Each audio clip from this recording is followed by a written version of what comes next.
1952 সাল একজন দায়িত্বশীল মা যে কাজ করত ফরচুনাটো নামক একটি ওষুধ কোম্পানিতে। এই মায়ের নাম এলাইজা। এলাইজা দুটি সন্তান ছিল, রড্রিগো সার এবং মেডেলিনো সার। কিন্তু তাদের মা এলাইজার ভয়ঙ্কর এবং অতি রহস্যময়ভাবে অস্বাভাবিকভাবে মৃত্যু হয়েছিল। ধীরে ধীরে রড্রিগ বড় হয় এবং তারও 6 জন সন্তান হয়। কিন্তু রড্রিগের সন্তানদের বয়স 25 থেকে 30 হওয়ার আগেই 6 জন সন্তান এক এক করে মারা যায়। অদৃশ্য শক্তির প্রভাবে তারা মারা পড়েছিল। তাদের মৃত্যু এতটাই রহস্যময় যে কল্পনা করতে পারবেন না। কিন্তু তাদের বাবা রড্রিগো সার এবং রড্রিগের বোন মেডেলিন এই সকল ব্ল্যাক ম্যাজিক এবং সন্তানদের মৃত্যুর রহস্য জানত। খুবই ভয়াবহ চাঞ্চল্যকর ঘটনা। কথা বলছিলাম 2023 সালে নেটফ্লিক্সে রিলিজ হওয়া mystery horror black magic series the fall of the Usher house, Usher বাড়ির ভয়ঙ্কর শ্বাসরুদ্ধকর ঘটনা। এটি কিন্তু সিরিজ, 7টি এপিসোড। আশা করব ভিডিওর 1 সেকেন্ডও আপনি অমনোযোগী হতে পারবেন না। নিশ্চিত থাকুন, আমি কথা দিচ্ছি অসম্ভব রকমের ভয় এবং রহস্য প্রতিটা এপিসোডে পাবেন, যার পুরো গল্পটাই 7টি ভিডিওর মাধ্যমে তুলে ধরব। তা চলুন জানা যাক তার ঘটনা প্রবাহ। ঘটনা শুরু হয় একটি চার্চের মধ্য থেকে। চার্চের ফাদার মৃতদের শেষ কার্য করছিল খ্রিশ্চান ধর্মরীতি অনুসারে। এই হলো রড্রিগো সার বা রড্রিগো সার বলা যায়। এই রড্রিগো সারের 6 সন্তানদের ভয়ঙ্কর এবং রহস্যময়ভাবে মৃত্যু হয়েছে। 100 বছরের অদ্ভুত রহস্যময় এবং অভিশপ্ত ইবলিস শয়তানের কুমন্ত্রণা এবং কালো জাদুর প্রভাবে 25 থেকে 30 বছর বয়স হওয়া মাত্রই 6 জন সন্তান এক এক করে মরতে শুরু করেছিল। তাদেরই স্মরণসভা হচ্ছিল চার্চে। এটা মেডেলিনো সার, রড্রিগো সারের বোন। তারা দুজনের চরম মাস্টার মাইন্ডের ব্যক্তিত্ব। ইনি হলেন আর্থার। সে একজন উকিল বা অ্যান্টনি আর্থার। ফরচুনাটো কোম্পানির এবং উষার পরিবারের জন্য খুবই প্রখর এবং চতুর মাস্টার মাইন্ডের উকিল সে। এখানে রড্রিগো সার এবং তার বোন মেডেলিনের ফার্মাসিউটিক্যাল কোম্পানি আছে বা ওষুধ কোম্পানি, ফরচুনাটো নামে বিশ্ববিখ্যাত।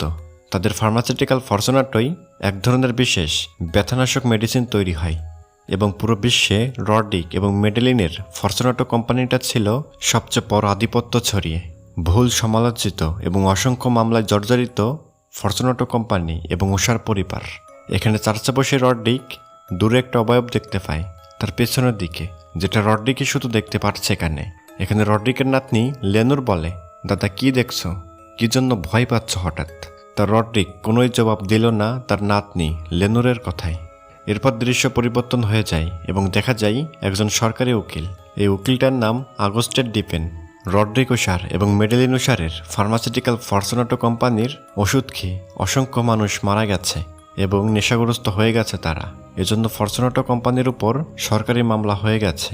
কিন্তু অ্যান্টনি আগস্টের ডিপেন কোনোভাবেই উষার পরিবারের উপর হত্যা মামলার প্রমাণ করতে পারছে না। রড্রিগো সারের 6 জন সন্তানদের মৃত্যুর পরের দিনের ঘটনা।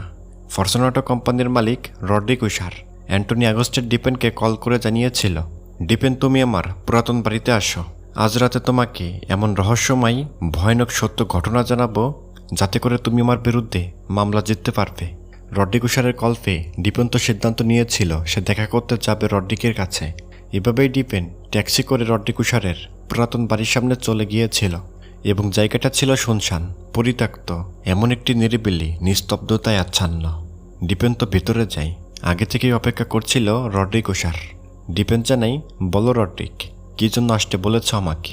রড্রিগ বলে, আজ রাতে এমন কিছু সত্য ঘটনা জানাবো বা স্বীকারোক্তি দেব তোমাকে, তুমি আমার পরিবারের রহস্যময় ঘটনা শুনলে ভয়ে শিহরিত হয়ে উঠবে। ডিপেন তো এখানে অডিও রেকর্ডার চালু করে রেখে দেয়। রড্রিগ যা বলবে তা রেকর্ড হবে। রড্রিগো সার জানাই, আমি জানাবো কিভাবে আমার 6 জন সন্তানদের মৃত্যু হয়েছিল। ডিপেন বলে, এটা তো সবাই জানে, কিভাবে তোমার পরিবার একে একে বিলীন হয়ে গেল। রড্রিগো সার বলে, না ডিপেন, তুমি কিছুই জানো না, বিশ্বাস করো। এখানে বসে রড্রিগ পুরো ঘটনা জানাবে, যেটা 1953 সাল থেকে 2023 সাল পর্যন্ত কি করেছিল সে আর মেডেলিন, কিভাবে ফার্মাসিউটিক্যাল কোম্পানি ফরচুনাটোর মালিক হলো তারা। পয়েন্ট টু পয়েন্ট বিস্তারিত জানা যাবে এবং জানা যাবে একটি রহস্যময় ঘটনা এবং তার পুরো পরিবারের ধ্বংসের চাঞ্চল্যকর তথ্য এবং 71 বছর জীবনের সকল ভয়ঙ্কর লোহমর্ষক ইতিহাস এবং মেডেলিন এবং রড্রিগের দুর্দান্ত মাস্টার মাইন্ডের এক গল্প। তো রড্রিগো সার বলতে শুরু করেছিল, এখন আমরা যে বাড়িতে আছি এই বাড়ি থেকেই এই ঘটনার শুরু। এই বাড়িটাই ছিল আমাদের। আমি এবং মেডেলিন ছোট থেকে বড় হয়েছে এই বাড়িতে। সালটা ছিল 1953। দেখা যায় রডরিক এবং মেডেলিন খুবই ছোট ছিল। এটা তাদের মা, যার নাম এলাইজা। রডরিকের মা ছিল ফরচুনাটো কোম্পানির মালিক উইলিয়াম লংফেলোর সেক্রেটারি। কিন্তু এলাইজা লংফেলোর এত কাছের মানুষ হওয়ার পরও লংফেলোর বাড়ির কাছাকাছি যাওয়া নিষিদ্ধ ছিল তার জন্য। এলাইজার ছেলে মেয়ে মেডেলিন এবং রডরিকের তাদেরও সম্পূর্ণ নিষিদ্ধ ছিল লংফেলোর বাড়ির দিকে যাওয়া।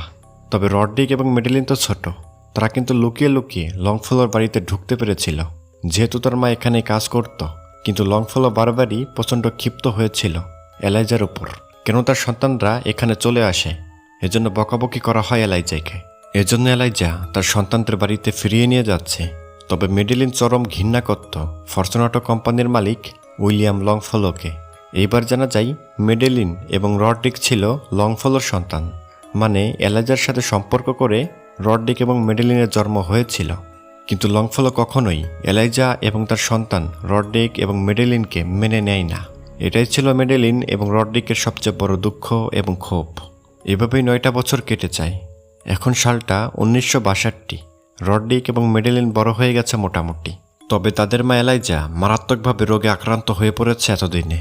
কারণ সে তো ওষুধ বা কোনো ধরনের চিকিৎসায় বিশ্বাসী ছিল না। কারণ সে মনে করত রোগ হলো সৃষ্টিকর্তার নিয়ামত, তাই শরীরে ওষুধ দিয়ে নিজেকে অপবিত্র করা একদমই উচিত নয়, এটাই বিশ্বাস করত রডরিকের মা। এজন্য রডরিক এবং মেডেলিন যেতে ধরে ফরচুনাটো কোম্পানির মালিক উইলিয়াম লংফেলোর বাড়ির দিকে। এখানে রডরিক মেডেলিনকে শিখিয়ে দেয় লংফেলোর সাথে ভালো এবং সদাই ব্যবহার করতে, যাতে করে সে যেন আমাদের মাকে সাহায্য করে, চিকিৎসা করায়। এভাবেই তারা লংফেলোর বাড়িতে এসেছিল। রডরিক এবং মেডেলিন জানাই, আমাদের মা খুবই অসুস্থ, সে ওষুধও খেতে চায় না। এখন আপনি কিছু একটা করেন যেন সে সুস্থ হয়ে যায়। তাছাড়া মা তো আপনাকে খুবই ভালোবাসে। কিন্তু লংফেলো সাপ জানিয়ে দেয়, তোদের জন্য আমার কিছুই করার নেই, ছোট লোকের বাচ্চা তোরা, আমার সম্পত্তি হাতানোর ধান্দা তোদের। চরম অপমানিত এবং হতাশ হয়ে তারা ভাই বোন বাড়িতে ফিরে এসেছিল। কিন্তু দুঃসংবাদ হলো, তারা বাড়ি ফিরে দেখতে পায় তাদের মা এলাইজা আর নেই, সে মৃত, মারা গেছে গত রাতেই। মেডেলিন জানাই, মায়ের মৃত্যুর খবর পুলিশকে জানানো যাবে না। পুলিশে মৃত্যুর তদন্ত করার জন্য মায়ের লাশ পোস্টমর্টেম করবে, কিন্তু আমরা কখনোই চাই না তাকে পোস্টমর্টেম করা হোক। এরপরে সিদ্ধান্ত হয় তাদের মাকে এই বাড়ির সামনেই কবর দেওয়া হবে। দেখা যায় রডরিক এবং মেডেলিন তাদের ঘরের সামনে মাটি করে কবর তৈরি করেছিল। অতঃপর এলাইজাকে সেখানে কবর দেওয়া হয়েছিল। আজ যেন তাদের মন খুবই বিষণ্ণ, অনেক মন খারাপ ছিল তাদের। এভাবেই ঠিক রাতের দৃশ্য। রডরিক এবং মেডেলিন ঘরের মধ্যে ছিল, কিন্তু রডরিকের খুবই খারাপ লাগছিল তার মায়ের জন্য, তার মায়ের এমন মৃত্যুর জন্য। আবার বাহিরে বৃষ্টি আরম্ভ হলো। মায়ের কবরের দিকে তাকিয়েছিল রডরিক, কিন্তু রডরিক দেখল তাদের মায়ের কবর যেন খোঁড়া খোঁড়া হয়েছে।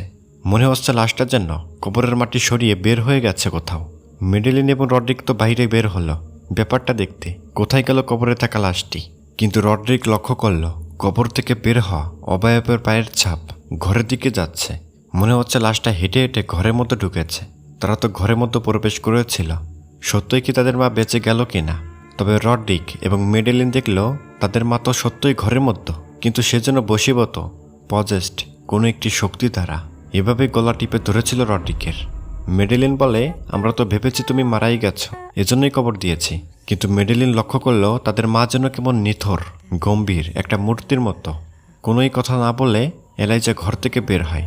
এই ঝড় বৃষ্টির মধ্যে রডরিক এবং মেডেলিনও তাদের মায়ের পেছন পেছন হাঁটা শুরু করেছিল। যাচ্ছে কোথায় সে? তবে অদ্ভুত হলো, এলাইজা চলে এসেছিল তার বস মানে ফরচুনাটো কোম্পানির মালিক লংফেলোর বাড়িতে। লংফেলো ওপরতলা থেকে দেখল এলাইজা গেটের মধ্য দিয়ে বাড়ির সীমানায় প্রবেশ করল। অথচ আজই তার ছেলেমেয়েরা বলে গেল এলাইজা নাকি অসুস্থ। তাহলে এটাকে কিভাবে এলাইজা হেঁটে আসতে পারে? এজন্য লংফেলো রেগে মেগে ঘর থেকে বের হয়। চড়াও হয়েছিল এলাইজার উপর, কেন সে এখানে আসে বারে বারে, তার ছেলেরাও কেন আসে এখানে। তবে এলাইজা তো কোনো শক্তির দ্বারা বশীভূত। হুট করে লংফেলোর গলা টিপে ধরে লংফেলোকে মাটিতে ফেলে দেয়। এখানে রডরিকের মাকে দেখতে কিন্তু খুবই অস্বাভাবিক লাগছিল। আসলে এটা কিন্তু রডরিকের মা ছিল না, তাদের মায়ের শরীরে অদৃশ্য কোনো খারাপ শক্তি ভর করেছে, এটা নিশ্চিত। তাকে দেখতে বিভৎস এবং কদাকর, কেমন যেন হিংস্র একটি ভাব। ঠিক এভাবে লংফেলোকে গলা টিপে হত্যা করেছিল রডরিকের মা। লংফেলোর স্ত্রী তার হাজব্যান্ডের মৃত্যু দেখে চিৎকার করে উঠেছিল। তাছাড়া রডরিকের মায়ের শরীরও নিথর হয়ে পড়ে থাকে। এখানে রডরিক এবং মেডেলিন নিশ্চিত হয়েছিল এইবার তাদের মা সত্যই মারা গেল। তবে মেডেলিন এখানে খুবই খুশি হয়েছিল লংফেলোর মতো লোভী এবং দুষ্টু লোককে তার নিজের মা হত্যা করল। এর জন্য মেডেলিন তার মাকে নিয়ে গর্ব করত। তখনই চিন আবার বর্তমানে চলে আসে। আগস্টের ডিপেন এবং রড্রিগো সার। ডিপেন বলে, তুমি এসব কেন বলছো আমাকে, তোমার মায়ের কথা। রড্রিগ জানাই সে এখনও এখানে আছে, আর ঘটনা ওখান থেকেই শুরু। রড্রিগ বলেছিল, তোমার পিছনে আছে আমার মা। কিন্তু ডিপেন তো বিশ্বাস করে না, কারণ মৃত মানুষ কখনোই ফেরত আসতে পারে না। তাছাড়া ডিপেন কিন্তু তার পেছনেও ঘুরে তাকায় না, মানে রড্রিগের কথা শুনে। এখানে রড্রিগ জানাই, আমার 5 জন স্ত্রীর 6টা সন্তান হয়েছে, সবাইকে হারিয়েছি, সবাই মারা গেছে। কিন্তু রড্রিগের নাতনি লেনোর বারে বারে মেসেজ করছিল রড্রিগের ফোনে। এই বিষয়বস্তু সিরিজের মধ্যে রিভিল হবে, মানে ঘটনাটা মিলে যাবে। তখনই 2 সপ্তাহ আগের ঘটনা দেখা যায়। উষার পরিবারের সকলেই আছে কোর্টে, এবং আগস্টের ডিপেন রড্রিগের কোম্পানি ফরচুনেটর বিরুদ্ধে অভিযোগ প্রমাণ করতে ব্যস্ত। আসুন এইবার উষার পরিবারের সকল সদস্যের সাথে পরিচিত হই। এটা রড্রিগের একজন সহচারী বা স্ত্রীও বলতে পারেন, তবে বিবাহিত না। এই মহিলাটার নাম জুনো। এটা তো মেডেলিনই, রড্রিগের বোন। এটা রড্রিগের বড় ছেলে ফ্রেডরিক। এটা টেমেলেন, রড্রিগের মেয়ে। এটা ছিল ভিক্টোরিয়ান, রড্রিগের মেয়ে। এটা নেপোলিয়ান, এটা রড্রিগের ছেলে, যে কিনা মাদকাসক্ত সবসময়। এটা ক্যামেল, রড্রিগের মেয়ে, যে কিনা বাবার ওষুধ কোম্পানি ফরচুনেটর দেখাশোনা করে। আর এটা হলো প্রসফেরি, রড্রিগের সবচেয়ে ছোট ছেলে। এখানে ডিপেন কোর্টকে জানাচ্ছিল রড্রিগো সারের কোম্পানি ফরচুনেটই লিগোডন নামক একটি ব্যথানাশক মেডিসিন তৈরি হয়, যেটা খেয়ে মানুষ নেশাগ্রস্ত হয়ে পড়ে এবং ধীরে ধীরে মারা যায়। তাছাড়া গত 1 বছরে 56,000 মানুষ মারা গেছে এই ব্যথানাশক লিগোডন ওষুধ সেবন করে। ডিপেন কোর্টকে আরও জানায়, আমার কাছে এমন একজন সাক্ষী আছে যে কিনা রড্রিগো সারের ফরচুনেটো কোম্পানির বিরুদ্ধে সাক্ষী দিবে, এবং তাদের তৈরি লিগোডন ওষুধ যে আসলেই মাদক এবং মানুষের মৃত্যুর কারণ, এটাও প্রমাণ হবে। কিন্তু ডিপেন এই মুহূর্তে সকলের সামনেই সে সাক্ষীকে হাজির করাবে না, কারণ তার জীবনের উপর ঝুঁকি আসতে পারে। এজন্য কোর্টের কাজ আপাতত বন্ধ রাখা হয়।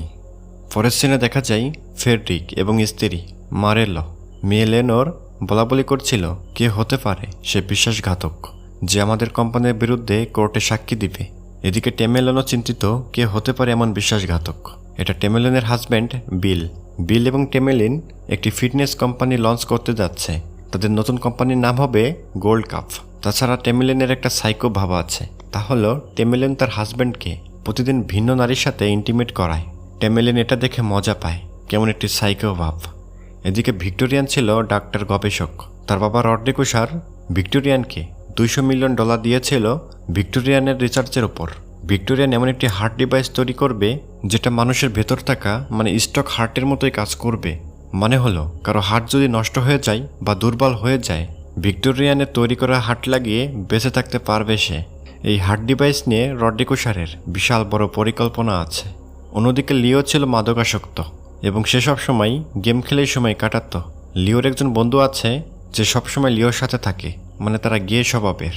এদিকে কামিল তার বাবার ফরচুনেটো কোম্পানি দেখাশোনা করত এবং গোয়েন্দাগিরিও করত তাদের কোম্পানির রেপুটেশন ঠিকঠাক বজায় রাখার জন্য। কামিলের 2 জন সহকারীও আছে যারা সবসময় কামিলের হুকুমের গোলাম। এবং ফরসফেরি ছিল সবার ছোট সন্তান। একদিন রড্রিগ এবং মেডেলিন গিয়েছিল ফরসফেরির কাছে। আসলে রড্রিগ এবং মেডেলিন পেরিকে তাদের ফরচুনেটো কোম্পানির ভালো একটি পদ দিতে চেয়েছিল, যাতে করে সে একজন দায়িত্ববান ব্যবসায়ী হয়ে ওঠে। কিন্তু পেরি জানাই, আমি একটি নাইট ক্লাব তৈরি করব যেখানে যৌন এবং শারীরিক আমেজ ফুর্তি করবে ধনী এলিট পরিবারের ছেলে মেয়েরা। এটা শুনে রড্রিগ এবং মেডেলিন বুঝে যায় পেরিকে দিয়ে কখনোই ব্যবসা সম্ভব নয়। রড্রিগ জানাই, পেরির ক্লাব তৈরির ফান্ডিং বন্ধ, কোনো টাকাই দেওয়া হবে না এই অপকর্ম করার জন্য। এসব আজে বাজে নাইট ক্লাব তৈরি করার জন্য 1 টাকাও তুমি পাবে না। পেরি তো রেগে মেগে বেরিয়ে যায়। তা মেডেলিনও চলে যায় এখান থেকে, কারণ আজই গুরুত্বপূর্ণ মিটিং করতে হবে তাদের উষার পরিবারের সকলকে নিয়ে। তবে মেডেলিন যাওয়ার পর রড্রিগের সামনে একটি মহিলা হাজির হয়। এই মহিলার চেহারাটাকে খুবই ভালো করে মনে রাখবেন। উষার পরিবারের এবং ফরচুনেটো কোম্পানির ধ্বংসের মূল কারণ এই মহিলা। তা মহিলাটা যেন আবার অদৃশ্য হয়ে গেল রড্রিগের চোখের পলকেই। তাই এর পরের সিনে উষার পরিবারের সকলেই এসেছিল, মানে এক জায়গায় জড়ো হলো তারা। এখানে মেডেলিন সকলের হাতে একটি করে কাগজ বা এগ্রিমেন্ট দিয়েছিল, যাতে লেখা আছে উষার পরিবারের সাথে যদি কেউ বেইমানি বা বিশ্বাসঘাতকতা করে থাকে তাহলে তাকে ত্যায্য করা হবে। মানে হলো কোর্টে ডিফেন বলেছিল এমন একজন সাক্ষী আছে যেখানে ফরচুনেটোর বিরুদ্ধে কোর্টে সাক্ষী দিবে। রড্রিগো সার এবং মেডেলিন আন্দাজ করেছে আগস্টের ডিপেনের কাছে সাক্ষী দিবে নিশ্চয়ই সে এই পরিবারের একজন, কেননা তাদের ভেতরের খবর বাইরের লোকের তো জানার কথাই নয়। এটা নিশ্চয়ই তার পরিবারের বা ছেলে মেয়েদের মধ্যে কেউ হতে পারে। এখানে রড্রিগো স্যার সকলকে উদ্দেশ্য করে বলেছিল, যদি কেউ সে গুপ্তচারী বেঈমানকে ধরে দিতে পারো তাহলে তাকে $50 মিলিয়ন পুরস্কার দেওয়া হবে। আর তোমরা অবশ্যই জানো সে বিশ্বাসঘাতক তোমাদের মধ্যেই কেউ একজন, যে আমাদের পরিবারের সাথে এবং কোম্পানির সাথে বেইমানি করে যাচ্ছে। সিন আবারও বর্তমানে ফিরে আসলো। ডিপেন জানাই, তুমি এবং মেডেলিন ভেবেছিলে তোমাদের ফরচুনেটো কোম্পানির বিরুদ্ধে অভিযোগ করেছে তোমার সন্তানদের মধ্যে কেউ একজন। এই সন্দেহ থেকে তুমি কি তোমার সকল সন্তানদের হত্যা করিয়েছ নাকি? কিন্তু রড্রিক জানাই, এটা কখনোই সম্ভব না। তুমিও জানো ভালো করে, কারণ তারা আমার সন্তান। কিন্তু আমি জানি তাদের মৃত্যুর রহস্য এবং কে আসলে দায়ী। এর জন্য অবশ্যই আমার সকল কথা বিশ্বাসের সাথে শুনতে হবে। এই রহস্যময় মৃত্যুর কারণ একজন মহিলা। এটা বলেছেন আবার অতীতে চলে যায়। তখন সালটা ছিল 1979, ডিসেম্বরের 31তম রাত, মানে নববর্ষের আগের কিছু মুহূর্ত। কিছু মিনিট পরই নতুন বছর 1980 হবে। তা মেডেলিন এবং রড্রিক এসেছিল একটি বারে নববর্ষের রাতের আগে কিছুটা সময় পার করার জন্য। তবে এখানে আসার প্ল্যানটা ছিল এই গল্পের সবচেয়ে গুরুত্বপূর্ণ প্ল্যান, যেটা সামনের এপিসোডগুলোতে জানতে পারবেন তার ভয়াবহ ঘটনা। তা মেডেলিন এবং রড্রিক বারে এসে বসল। এখানে তাদের সাথে পরিচয় হয় ভেনা নাম করে একটা মহিলার সাথে। মনে আছে, পরস্পরের সাথে কথা শেষ করার পর রড্রিক আচমকাই এই মহিলাকে দেখতে পেয়েছিল। এখানে এই অদ্ভুত মহিলা মেডেলিন এবং রড্রিকের ব্রেন ওয়াশ করে দিচ্ছিল নানান শয়তানি এবং লোভনীয় কথা বলে। এতটাই সিরিয়াস সে কথাগুলো, যার ফলে রড্রিক এবং মেডেলিন আজকে তারা বিশ্বের ধনী এলিট সমাজের লোক। আচ্ছা, এই মহিলা কি আসলেই মানুষ নাকি ডেমন, নয়তোবা শয়তানি কোনো শক্তি? কি কথা এবং কি ধরনের লোভ দিয়েছিল মেডেলিন এবং রড্রিককে? এই মহিলা তাদের কি করতে বলেছিল যার কারণে মেডেলিন এবং রড্রিক গরিব থেকে ধনী সম্ভ্রান্ত এলিট সমাজের লোক হয়েছিল? এই সকল অতীত এবং জাদুকরী ভয়াবহ রহস্য ঘটনা ডিপেন একদমই বিশ্বাস করছে না। কিন্তু রড্রিক জানাই, আমার সন্তানদের মৃত্যুর কারণ ওই মহিলাটাই। ডিপেন জানতে চাই 1980 সালের সে রাতে আর কি হয়েছিল, কি করেছিলে তোমরা? ওই মহিলার সাথে তোমাদের আর কি কথা হয়েছিল সব বলো আমাকে। তা রড্রিক জানাই, আমি তোমাকে কথা দিচ্ছি, আমার জীবনের ভয়ঙ্কর গল্পের প্রতিটা টুকরোই খুবই গুরুত্বপূর্ণ। এবং এই সিরিজের প্রথম এপিসোডের শেষে আবারও দেখা যায় যখন চার্চে বসেছিল রড্রিক, তখন তার সন্তানদের জন্য প্রার্থনা করা হচ্ছিল। রড্রিক ওখানে বসেই তার 6 জন মৃত সন্তানদের মৃত অবয়ব দেখতে পারছিল। খুবই বিভৎস ছিল তারা। এবং সে যখন চার্চ থেকে বের হয়, যখনই গাড়ির মধ্যে প্রবেশ করতে যাবে, রড্রিক দেখেছিল মাথায় মুখোশ পরা এক অদ্ভুত লোক। ভয়ঙ্কর তার চেহারা। এই মুখোশ পরা অদ্ভুত চেহারাটা এই সিনেমার প্রধান রহস্য হতে পারে, অবশ্যই মনে রাখবেন। তাই এটা দেখে রড্রিক মাটিতে পড়ে গিয়েছিল এবং তার নাক দিয়ে রক্ত বের হতে শুরু করলো। পাশে ছিল তার বোন মেডেলিন। মেডেলিন তাদের বডিগার্ডদের বলেছিল গাড়ি আনো এবং কোম্পানির বিল্ডিংয়ে নিয়ে যাও রড্রিককে, খুবই গোপনে নিয়ে যাও। এবং রড্রিক দেখলো তার মাথার উপরে কালো কুচকুচে একটা কাক রড্রিকের দিকে চেয়ে আছে এবং রড্রিক শুধুমাত্রই দেখতে পাচ্ছে এই কাকটাকে। তাছাড়া রড্রিক শুধু একটা কথাই বলছিল, সময় চলে এসেছে, সময় চলে এসেছে মেডেলিন। কিন্তু মেডেলিন তো কোনোই কাক দেখতে পারছে না। তাহলে রড্রিক কোন সময়ের কথা বলছিল এখানে? তার ঠিক এভাবেই the fall of the house of Usher এই সিরিজের প্রথম এপিসোড শেষ হয়। আচ্ছা, এবং সে কালো কাকটাই বাকি, গাড়ির মধ্যে অদ্ভুত অবয়বটা কে ছিল এবং সে মহিলাটাই বাকি? তাছাড়া বিশ্ববিখ্যাত ফার্মাসিউটিক্যাল কোম্পানির মালিক রড্রিক উশারের 6 জন সন্তানদের মৃত্যু কিভাবে হয়েছিল, কেন হলো, কি কারণ, কি বা রহস্য? এবং তার মা কিভাবে পজেসড হয়েছিল, শয়তান বা ব্ল্যাক ম্যাজিক কিভাবে শুরু হয়েছিল তাদের বংশের উপর? এসবই আমরা এই সিরিজের এপিসোডগুলোতে জানতে পারবো। এবং এভাবেই প্রথম এপিসোডটি শেষ হয়।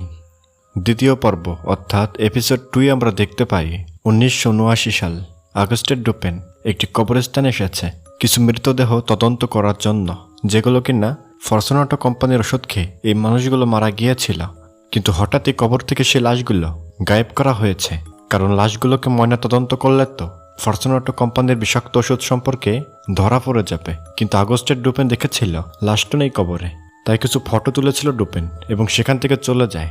এরপরের সিন আবারও বর্তমানে ফিরে আসে। ডুপেন বলছিল, মানুষ সামান্য ব্যথা পেলেও ডাক্তারেরা তোমার কোম্পানির লিগোডন ব্যথানাশক ওষুধটি লিখে দেয়, কিন্তু এই ওষুধ সেবন করার কিছুদিন পর সেই রোগী মাদকাসক্ত হয়ে পড়ে এবং মারা যায়। এই কথার জবাবে রড্রিক জানাই, এটা তো আমার দোষ কিভাবে হলো? মানুষ ওভারডোজ নিলে সে তো মারা যাবেই, এখানে আমার কিছুই করার নেই। এইসব নিয়ে তর্কতর্কি হচ্ছিল। কিন্তু রড্রিক জানাই, আমরা তো এসব নিয়ে কথা বলার জন্য এখানে আসিনি। আমরা এসেছি আমার 6 জন সন্তানের মৃত্যুর কারণ এবং ভয়ঙ্কর রহস্য কী ছিল সে সম্পর্কে জানতে, তোমাকে সত্যটা জানাতে। কিন্তু এরই মধ্যে রড্রিক চুপ হয়ে যায়। ডুপেন বলেছিল, কি হলো রড্রিক, হঠাৎ চুপ হয়ে গেল কেন? তবে দেখা যায় ডুপেনের পিছনে পচা গলা আগুনে ঝলসে যাওয়া একটি অবয়ব দাঁড়িয়ে আছে।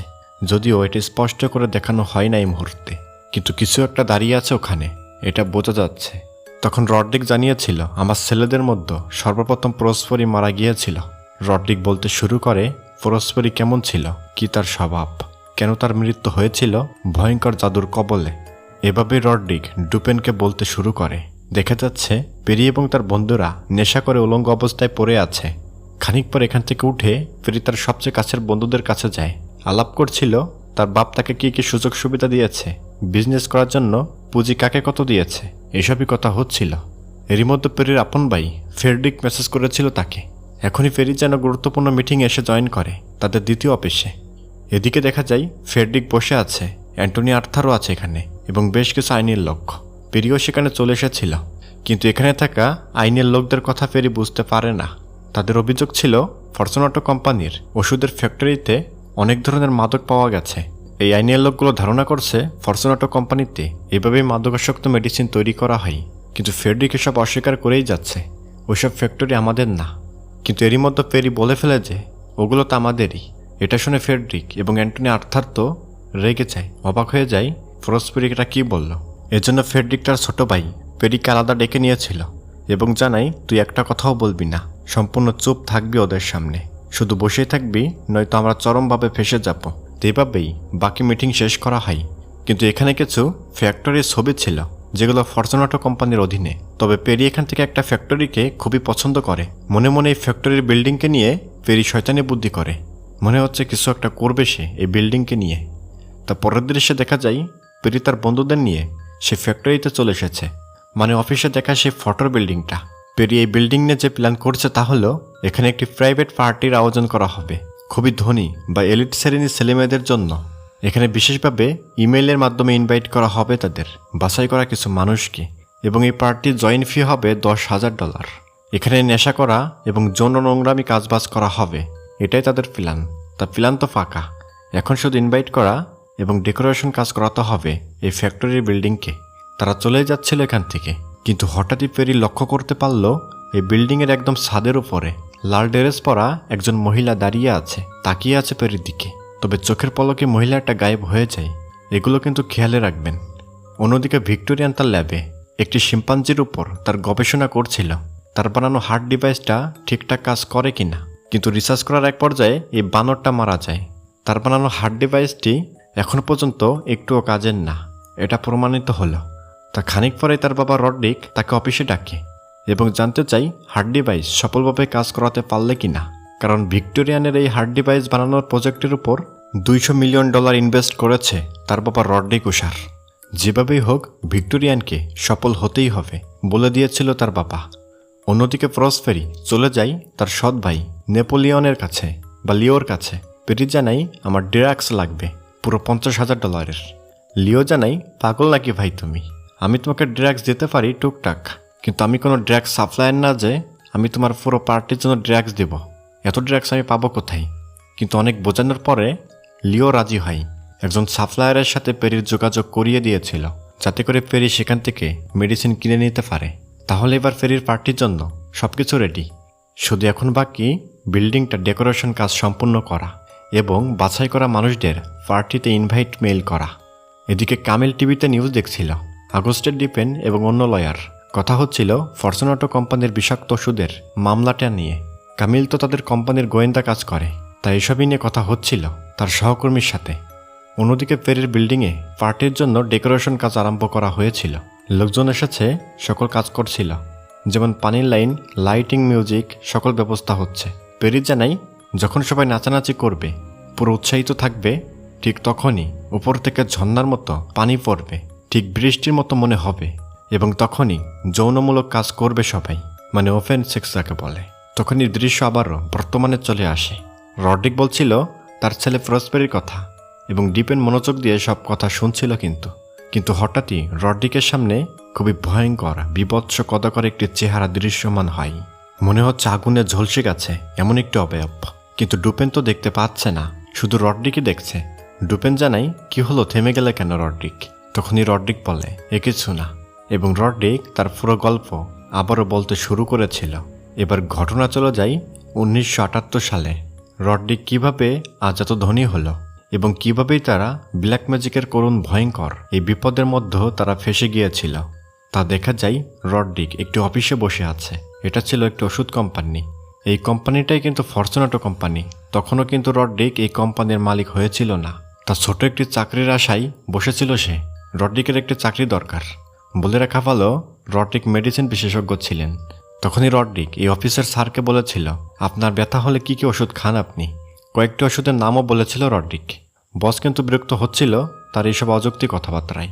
রড্রিক জানাই, আপনার যখন ব্যথা হয় এবং সকল প্রকার ওষুধ খাওয়ার পরও যখন ব্যথা সেরে না যায় তখন কি করেন? নিশ্চয়ই কিছুই করার নেই, ব্যথায় কষ্ট পাওয়া ব্যতীত। কিন্তু আমার কাছে লিগোডন আছে, এটা ব্যথানাশক মেডিসিন।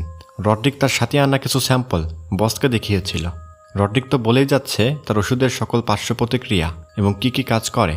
রড্রিক বলে, লিগোডন এমন একটি ওষুধ যা এক ডোজ সেবন করলে সারা জীবনের জন্য ব্যথামুক্ত জীবন পাওয়া সম্ভব।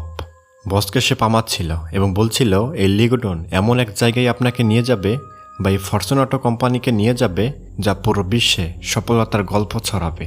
রড্রিক জানাই, আমার মা এই অফিসে এখানেই বসে থাকতো, এখানেই কাজ করত, কিন্তু সে সবসময় ব্যথায় জর্জরিত থাকতো, কারণ তার ছিল ক্যান্সার। আমি দেখেছি আমার মা ব্যথায় কতটা কষ্ট পেত, তাই আমি চাই না আর কেউ এমন কষ্ট পাক। আমার লিগোডন আপনাকে সহ এই ফরচুনেটো কোম্পানিকে ধনী করবে, পাশাপাশি জনপ্রিয়তা এনে দিবে। বস কিন্তু রড্রিকের কথাগুলো মন দিয়ে শুনছিল এবং তারপরে কেমন যেন ভাবনায় চলে যায়। তা পরের সিনে দেখা যায় রড্রিক তার বাসায় এসেছে। অফিসে কথাবার্তা শেষ করে বাসায় এসে দেখা হয় রড্রিকের প্রাণপ্রিয় বিশ্বস্ত বন্ধু বোন মেডেলিনের সাথে। এখানে রড্রিকের স্ত্রীও আছে, সাথে পিচ্ছি একটা বাচ্চা যে কিনা আজকের ফ্রেডরিক। মেডেলিন কিন্তু খুবই মাস্টার মাইন্ডের, খুবই বুদ্ধিমতী ছিল। এখানে মেডেলিন তার ভাই রড্রিকরে বলছিল, যেভাবে হোক ফরচুনেটো কোম্পানিতে আমাদের ফর্মুলা লিগোডন বাজারজাত করাতেই হবে। এরপর শুরু করব দ্বিতীয় চাল।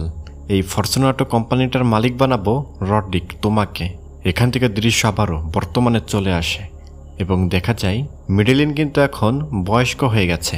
মেডেলিনের সাথে গল্প করছিল তার ভাই রড্রিকের ছেলে ফ্রেডরিকের মেয়ে লেনোর। নানান পদে কথা, হাসি ঠাট্টা এসবই। এর মধ্যে আর্থার চলে আসে সেখানে গুরুত্বপূর্ণ কথা বলতে।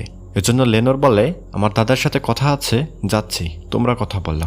এইবার আর্থার জানাই ফ্রেসবেরির খরচ কিছুটা কমেছে এই মাসে, কিন্তু সে ক্যাশ টাকা খরচ করেই যাচ্ছে প্রচুর। মেডেলিন ভেবেছে পেরি হয়তো নেশাদ্রব্য থেকে বের হয়ে আসতে চাচ্ছে, তাদের ব্যবসায় হয়তো মনোযোগ দিতে চাচ্ছে সে।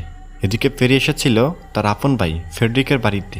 এখানে এসেই পেরির সাথে দেখা হয় তার ভাবি মোরেলোর সাথে, মানে ফ্রেডরিকের বউ। আসলে পেরি কিন্তু এসেছে তার নোংরামো পার্টির ইনভাইটেশন দিতে তার ভাবিকে। আচ্ছা, পেরির নোংরামি পার্টির মেন উদ্দেশ্য কিন্তু ফ্রি মাইন্ড, যৌনমূলক জঘন্য কাজ করা। পেরির এই নোংরা পার্টিতে তার আপন ভাইয়ের বউকে ইনভাইট করেছিল পেরি। তার ভাবি মোরেলো জানাই, তোমার কত বড় সাহস নিজের ভাবিকে এরকম একটা নোংরামো করার পার্টিতে ইনভাইট করতে এসেছ।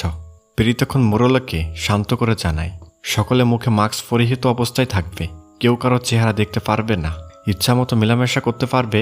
তবে অদ্ভুত হলো মোরেলো কিন্তু মনে মনে এই নোংরামো করতে রাজি হয়ে যায় বা এই পার্টিতে যেতে চাচ্ছিল সে।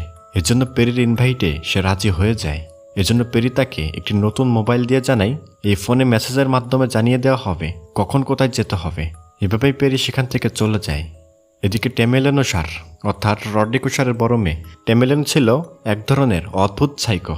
সে তার হাজব্যান্ডকে অন্য মহিলার সাথে ডিনার করতে দিয়ে বা ইন্টিমেট করতে দিয়ে সেটা বসে বসে দেখত এবং দেখত এক দম্পতি কীভাবে নিজেদের একান্ত সময় কাটায় বা কীভাবে একটি সম্পর্ক দম্পতির মধ্যে অবিচল থাকে। টেমেলেনের হাজব্যান্ডের নাম বিল। প্রথম এপিসোডে বলেছি তারা গোল্ড কাপ নামে একটি ফিটনেস কোম্পানি লঞ্চ করতে যাচ্ছে, তাই এসব নিয়ে আমরা পরে কথা বলবো। তা অন্যদিকে দেখানো হয় কামিলকে। এই কামিলটাও নষ্ট। সে তার সেক্রেটারি এদেরকে নিয়ে বা এদের সাথে মেলামেশা করত, যৌন এ ধরনের কাজবাজ। এতক্ষণ যা শুনলেন এইসবই হচ্ছে এই উষার পরিবারের এক একজনের স্বভাব চরিত্রের রূপচিত্র। তার রাতের দৃশ্য দেখা যায় ফেডরিকের বাড়ি। ফেডরিকের স্ত্রী মোরেলো সেজেগুজে রেডি কোথাও যাবে বলে। তার হাজব্যান্ড ফেডরিক এবং মেয়ে লেনোর বলেছিল, মা কোথায় যাচ্ছ? মোরেলো জানাই, আমার বান্ধবীর বাসায় যাচ্ছি। কেন যেতে বলেছে তা জানি না, কিন্তু পুরো রাত সেখানে থাকবো না, বাড়িতে ফিরে আসবোই দ্রুত। এটা বলে বের হয়ে যাই, সবাইকে মিথ্যা বলে। এভাবেই মোরেলো চলে এসেছিল সে পুরান বিল্ডিংয়ের কাছে। অনেকে এসেছে এখানে প্রবেশের সময় সকলে নিজেদের কাছে থাকা ফোন ক্যামেরা এবং পোশাক খুলে ছোট পোশাক পরতে হবে এবং হাতে এক ধরনের ব্রেসলেট পরতে হবে। এই ব্রেসলেটই কী হিসেবে বিবেচিত হবে? মুখে তো মাস্ক পরতেই হবে। এটাই ছিল পার্টির নিয়ম বা প্রবেশের নিয়ম। তো এভাবেই পার্টি তো আরম্ভ হয়ে গেছে। বিশাল আয়োজন, জমজমাট অবস্থা। উলঙ্গ এবং নগ্ন অবস্থায় মৌজমাস্তি হচ্ছিল এখানে। পেরি তো অপেক্ষা করছিল তার ভাবির জন্য। এভাবেই পেরি দেখলো তার ভাবি মোরেলো প্রবেশ করলো পার্টিতে। পেরি তাকে রুমে যেতে বলেছিল। এইসব পার্টি কিন্তু রেকর্ড হচ্ছিল পেরির ক্যামেরায়, গোপন একটি ক্যামেরা। এখানে পেরি তার ভাবিকে এখানে দাঁড়িয়ে থাকতে বলে সে কন্ট্রোল রুমে চলে যায়। আর এখানে তো অনেকেই মৌজমাস্তি করছিল, পার্টি হচ্ছিল, নাচানাচি এসব।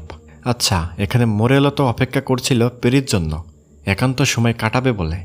তার মনেও পেরির জন্য ফিলিংস ছিল, এটা বোঝা যাচ্ছে। কিন্তু হঠাৎ পেরি লক্ষ্য করেছিল, বা পেরি যখন মোরেলোর দিকে আগাচ্ছে তখনই পেরি লক্ষ্য করল সবার থেকে আলাদা পোশাকে এক নারী, খুবই চাকচিক্য, আকর্ষক চেহারা। কৌতূহল নিয়ে পেরি সে মহিলার দিকে এগোয়। পেরি কিন্তু তার ভাবি মোরেলোর কথা ভুলেই গেছে। এক মায়াবী অদ্ভুত নারী কিন্তু এটা। এভাবেই পেরির জন্য রুমে অপেক্ষা করতে থাকে এই অজানা নারী। পেরি যখন রুমে প্রবেশ করেছিল তখন আমরা দেখতে পারি এই মহিলা সেই মহিলা যার নাম ভার্না, যাকে রড্রিক দেখেছিল পেরির বারে। মনে আছে তো? এই নারী কিন্তু মানুষ নয়, অভিশপ্ত এক শক্তি। পেরিকে বশ করে নিয়েছিল তার সৌন্দর্য এবং মায়াবী সুরত দিয়ে। বিছানা থেকে উঠে এই ভার্না পার্টির মধ্যে চলে যায়। সেখানেই তারা নোংরামি করবে এটা বলে। তখন পেরি তো ক্ষুধার্ত কুকুরের মতো তার পেছন পেছন যেতে ধরে। আসলে কেমন যেন একটু বশীভূত হয়ে গিয়েছিল। তার ভাবির কথা কিন্তু ভুলেই গেছে। কিন্তু দেখা যায় এক অদ্ভুত ভয়ঙ্কর দৃশ্য। খেয়াল করুন, এখানে থাকা সকল গার্ডের কানে কানে ভার্না কিছু একটা বলছিল। অদৃশ্যভাবে পেরিবাদে কেউ কিন্তু ভার্নাকে দেখতে পারেনি। সকলের মগজে মায়াবী জাল সৃষ্টি করছিল, তাদের কিছু একটা বলে বোঝাচ্ছিল, যার জন্য তারা বশীভূত হয়ে যায়। তো মোরেলো তো অপেক্ষা করছিল পেরির জন্য। পেরি আমার কাছে আসে না কেন? কি হলো? কতই না লোভ ছিল আমার প্রতি, এখন সে আসে না কেন? এসবই ভাবছিল কিন্তু মোরেলো। কিন্তু আমরা তো জানি পেরি পড়ে গেছে এক ভয়ঙ্কর শক্তির কবলে। তবে ভার্না অদৃশ্যভাবে মোরেলোকে বলেছিল, যাও এখান থেকে চলে যাও। তার মানে খুবই ভয়ঙ্কর কিছু ঘটতে চলেছে এখানে। তবে মায়াবী নারী কিন্তু ফেডরিকের স্ত্রী মোরেলোকে আসন্ন বিপদে ফেলতে চাচ্ছিল না। এর জন্যই কানে কানে বলেছিল এখান থেকে চলে যাও। তা সবাই যখন উত্তেজনার চরম মুহূর্তে দিশেহারা অবস্থা, তখনই পেরি ইশারা দিয়েছিল তার বন্ধুকে সে যেন এখনই ঝর্ণাটা অন করে দেয়। মানে বৃষ্টির মতো পানি ঝরায় উপর থেকে পানি ঝরবে এবং সকালে তো নোংরামির চরম পর্যায়ে পৌঁছাবে। উপর থেকে পানি পড়া আরম্ভ হলো, কিন্তু দেখা যায় এটা পানি ছিল না, এটা ছিল অ্যাসিড। পার্টিতে থাকা সকলে অ্যাসিডে ঝলসে যায়। কেমন একটা ব্যাপার, হঠাৎই উপর থেকে অ্যাসিড পড়তে শুরু করে। এটা কতটা ভয়ঙ্কর বিষয় হতে পারে চিন্তা করুন। হঠাৎই যদি উপর থেকে অ্যাসিড পড়তে ধরে, কি হতে পারে তখন পরিণতি? দেখা যাচ্ছে অ্যাসিড পড়াতে ঝলসে যায়, গলে যায়, একদম আটকা জায়গায়। রুম কিন্তু বাইরে থেকে লক করা, জাকজমক ভরা মজলিস। মুহূর্তের মধ্যেই মৃত্যুপুরীতে পরিণত হয়। সকলের দেহ থেকে মাংস খসে খসে গেছে, একদমই পুরে গলে ঝলসে গেছে, মানে ঝোল হয়ে গেছে যাকে বলে। এরই মতো ভার্না হাজির হয়। দেখুন, ভার্না কিন্তু সুস্থ, তার মানে সে মানুষ নয়। ব্ল্যাক ম্যাজিকের অভিশপ্ত তাণ্ডব সে। এই প্লাবন সেই সৃষ্টি করেছে। পেরির মুখে মাস্ক পরিয়ে দিয়ে ভার্না অদৃশ্য হয়ে যায়। এখানে ফেডরিকের স্ত্রী মোরেলো অ্যাসিডে পুরে গলে গেছে। পেরির অসভ্য আচরণ এবং বিলাসবহুল জীবনের করুণ মৃত্যু হলো। আচ্ছা, এখান থেকে কিন্তু পানি ঝরার কথা ছিল, অ্যাসিড কিভাবে আসলো? এটা হতে পারে ভার্নার কাজ। সে তার অদৃশ্য শক্তির মাধ্যমে এটা করার ক্ষমতা রাখে। জাকজমক ভরা অশ্লীল পার্টির অবস্থা হয়েছে কি দেখুন। এভাবে রড্রিকের সকল সন্তানদের ভয়ঙ্কর রকমের মৃত্যু অপেক্ষা করছে তাদের জন্য। ভয়ঙ্কর এক ইতিহাস এবং বিলাসবহুল এলিট জীবন কতটা অসহায় হতে পারে তা দেখবেন পরবর্তী এপিসোডগুলোতে।